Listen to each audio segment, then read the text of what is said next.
We sail on from Corran Narrows to Corpach, where we enter the Sealock of world-famous Caledonian Canal. This was one of our most awaited points in our journey from France to Norway.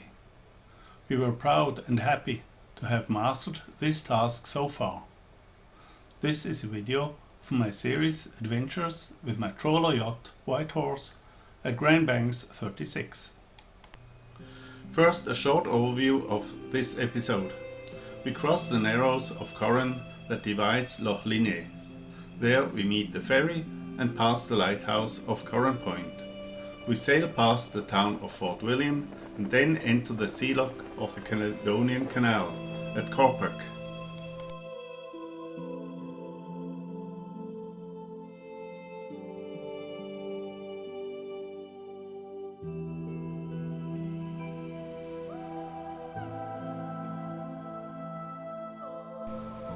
Here you see the route from Corran to Corpach. It is only a distance of about 19 kilometers, but reaching Corpach we had to wait until the Sealock was ready to enter. Then we were to pass the test of our first large lock to get into the Caledonian Canal. The Corran Narrows divide the upper and the lower part of Loch Linnhe. The village Corran has three parts, one of them being on the left side of the loch. There is a ferry connecting the two sides. Currently, there are considerations to build either a tunnel or a bridge over the narrows in order to shorten distances for land-based traffic. The lighthouse, Corran Point, was built in 1817 and has a height of 13 meters. It was first to be automated in 1898. We approached the Narrows with a good deal of respect, not knowing whether there are major obstacles in the sea or when the ferry would cross our path.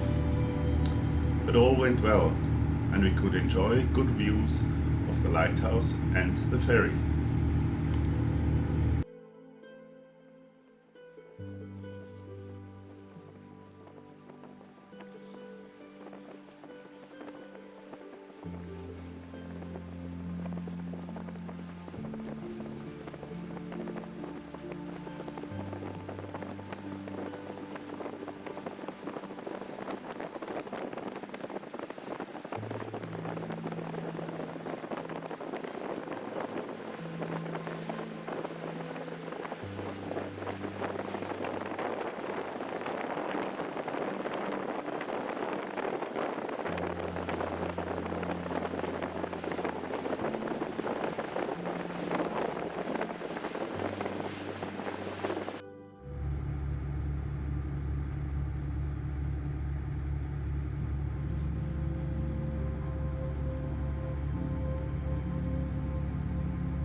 Did you like my video so far?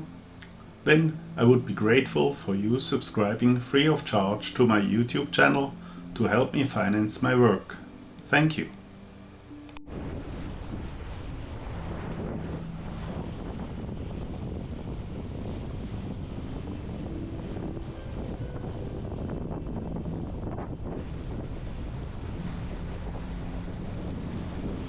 Near the end of Loch Linnhe is the town Fort William. We could see its many houses on the right side of the loch and were surprised of its size. Just after having passed Fort William, we had to turn left. But there were 4 small islands that are on the left part of the end of Loch Linnhe. We had to avoid getting too near of these.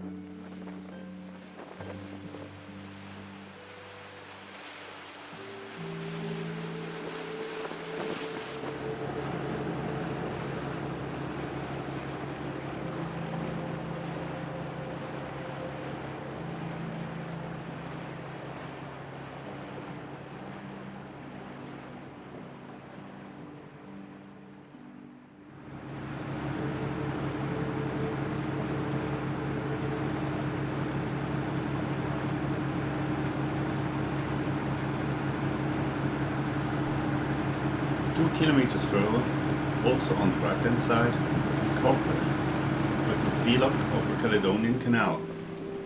As the entry is dependent on the tidal heights and traffic situation, we had to contact the lock keeper at VHF channel 74 to get instructions. It worked out that we had to wait about 30 minutes in the loch before we could enter the Sealock, and we were lucky to get the berth assigned in the basin, as this is often blocked by larger freight vessels.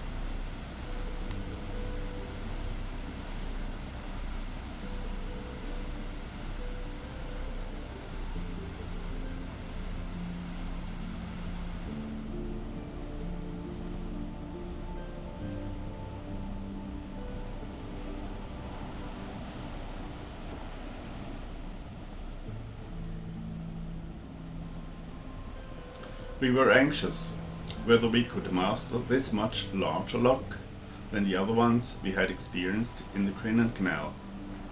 But with the kind assistance of the staff of the lock, everything went easy and well. I have consciously added the whole process of the filling of the lock until we could exceed it again, to give you a feeling of how long this process takes.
After having secured our boat, we enjoyed the time off to get to know what would await us the next day.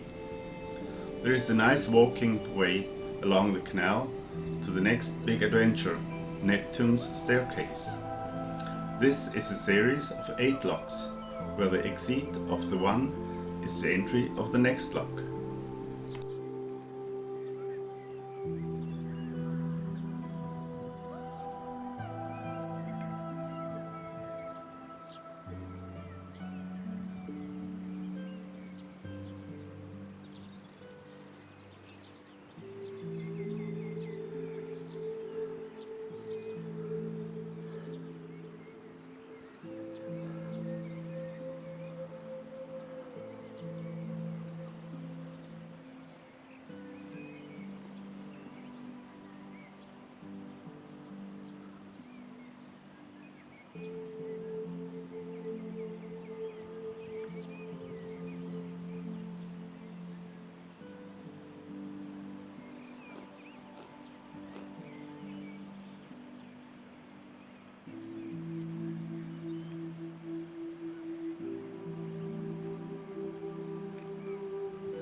Near Neptune's staircase, we found a nice restaurant, the Lochy, where we enjoyed a good dinner before heading back to our Whitehorse.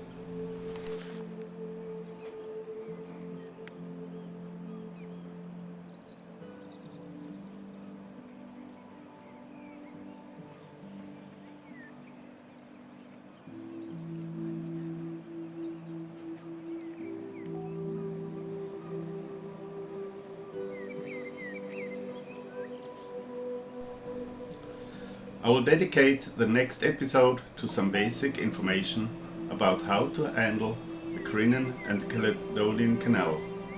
It will be mainly our experience, what you have to think about, what is needed, and how to proceed when entering the canals, driving on them and using the locks. If you liked this episode, please consider to subscribe free of charge to my YouTube channel using your Gmail account, and don't forget to press the like button. I hope to soon reach the threshold of 1,000 subscribers to get some payments from YouTube to finance my work on these episodes. Thank you in advance for your support to tackle this endeavor. I'm looking forward to you being my guest on my next episode. Until then, goodbye.